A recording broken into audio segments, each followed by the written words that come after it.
tous bienvenue dans le podcast La Sphère.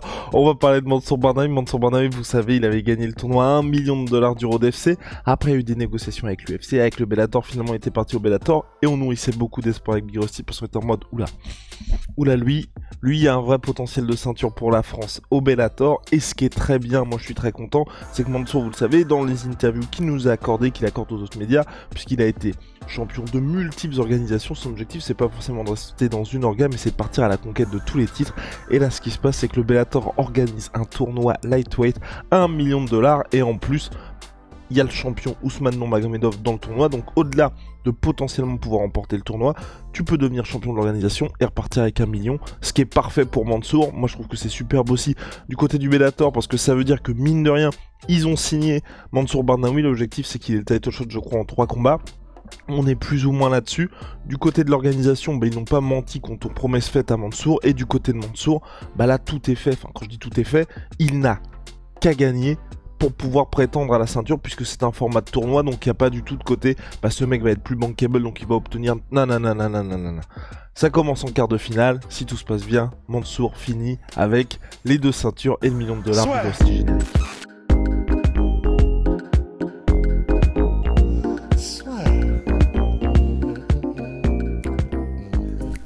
Entre dans l'octogone avec Unibet. Qui sera le vainqueur du combat? En combien de rounds? Fais tes paris sur l'app numéro 1 et profite de 100 € de bonus sur ton premier pari. Un tournoi avec autant de noms comme ceux-là qu'on connaît, il y en a certains qu'on connaît un peu moins, mais qui sont des tueurs à gages aussi. En vrai, c'est génial.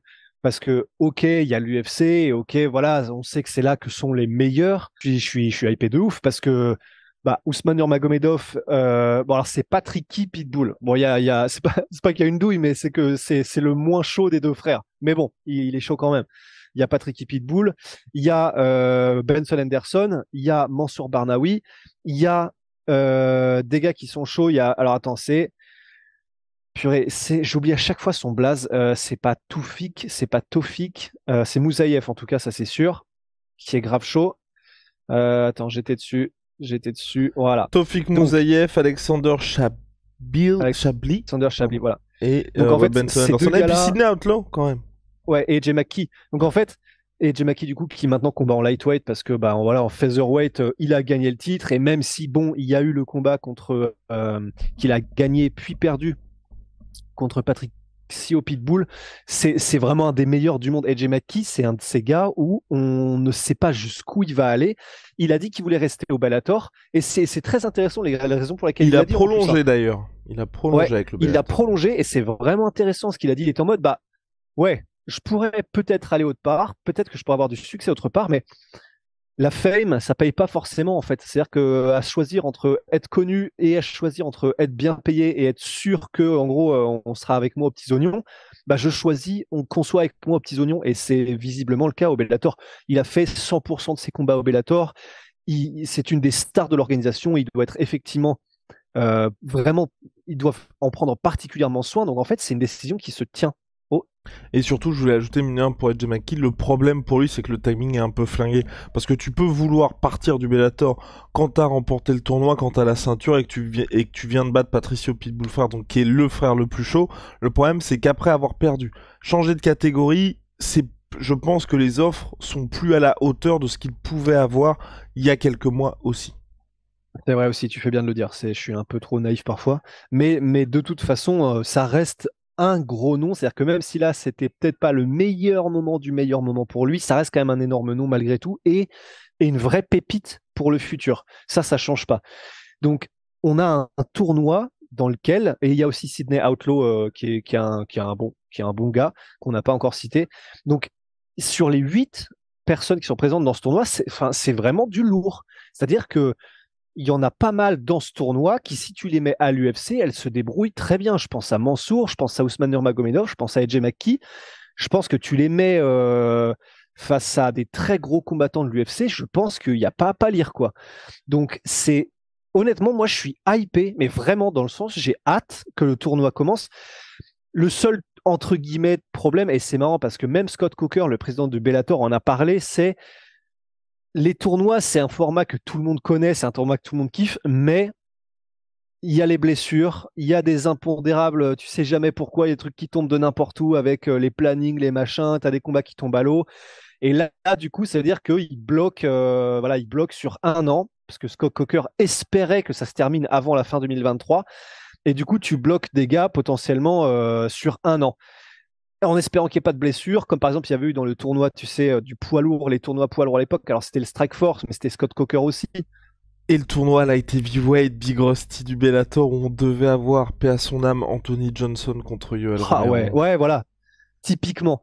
Et donc, c'est pour ça que le format tournoi, c'est osé, tu vois, c'est la marque de fabrique du Bellator, mais c'est osé dans le sens, c'est tellement une habitude qui se passe des couilles. Bon, YouTube, nouvelle politique, gros mot, putain, pardon, ouais, voilà. C'est un enfer ce truc, c'est un enfer. Mais voilà, ouais, il en faut quand même pour choisir de continuer à faire les formats tournois. Mais moi, je kiffe perso, mais parce que voilà, tu peux être sûr ou quasiment, j'espère que je vais pas leur porter le mauvais oeil, mais qu'il va y avoir un mec qui va se barrer, qui va être remplacé par un autre et qui. Mais voilà, malgré tout, parce que c'est des gros noms et parce que ça va vouloir dire quelque chose, celui qui sort vainqueur de ce tournoi, bah je suis hypé. Mais pareil, et au-delà de ça, moi ce que j'aime beaucoup avec ce tournoi-là du Bellator, c'est qu'en plus, il n'y a pas ce côté, comme il y a pu avoir par le passé, j'ai plus exactement souvenir de quel type de tournoi du côté du Bellator, c'est un peu, on fait un tournoi parce qu'on fait un tournoi et on sait que les gens vont être intéressés.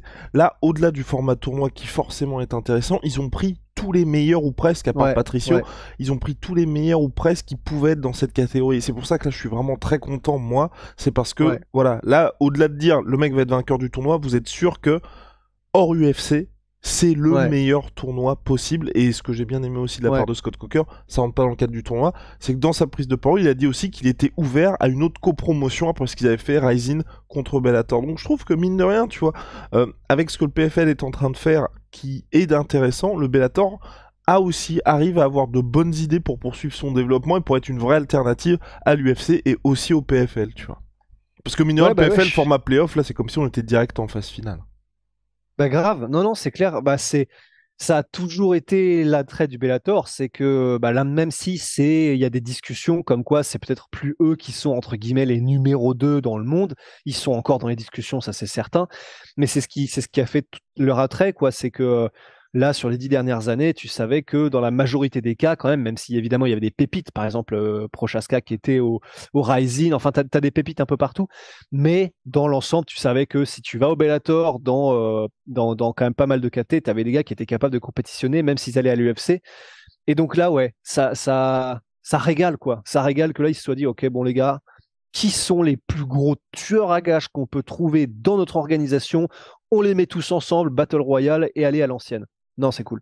Eh bah parfait, en tout cas Big Rusty, on va suivre ça avec attention. Évidemment, on est tous Ouais. derrière Mansour Banaoui parce que là, au-delà de potentiellement ce qui pourrait se passer à la fin de l'année pour lui, ça garantit des bangers dès le premier tour, dès les Bah quarts de finale. ouais. Et ça aussi, je suis hyper content parce que c'est vrai que Mansour, à mon sens, hein, il y a un petit déficit, on va dire, d'image et de popularité en France, alors que le mec a accompli ce que, Eh oui, un monstre. enfin, j'ai presque envie de dire, personne n'a accompli en France.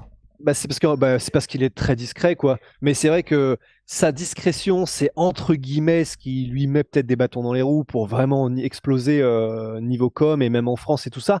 Mais parce que sinon, effectivement, c'est un gars, littéralement, Georges Saint-Pierre en fait l'éloge en disant: Je ne comprends pas comment ce mec fonctionne. Il s'entraîne 1 fois par jour ou voilà, il s'entraîne en tout cas. Moi, je suis un espèce de fou et je m'entraîne tout le temps. Lui, il a décidé de rationner ses entraînements et pourtant, c'est une force de la nature. Il est ultra technique, il est ultra chaud. Je ne comprends pas. C'est Georges Saint-Pierre qui dit ça. À propos de Rusty, non? Oui, voilà, voilà. Hmm. Ouais, pardon. Ouais. Non, mais il y a voilà, donc même Clément Marcoux en parlait aussi en disant que lui, les bruits qu'il avait eu de la part des fighters qu'il côtoie, c'était pareil. C'était que Mansour Barnaoui, quand tu tournes avec lui, tu te dis mais il y a un problème. C'est pas normal ce qu'il fait là. Donc tous les bruits de couloir à propos de Mansour et de tous les gars qui ont croisé son chemin, c'est OK, là, il y a un monstre, mais le monstre. Et en plus de ça, ce qui est bien, c'est que, tout ce qui est tournoi 1 million, ça lui réussit Mansour. Donc, il l'a fait en Corée, il a fait un tournoi, il a fait 1 million, il a gagné les deux. En plus de ça, il est passé par quelqu'un de la famille de Khabib Nurmagomedov et il a gagné, je crois, par coup de genou sauté.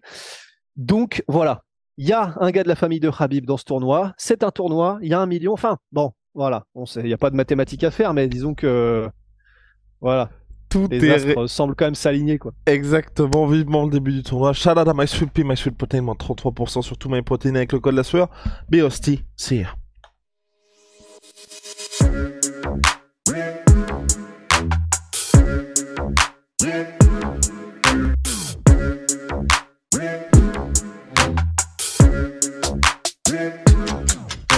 I'm fucking coming for you!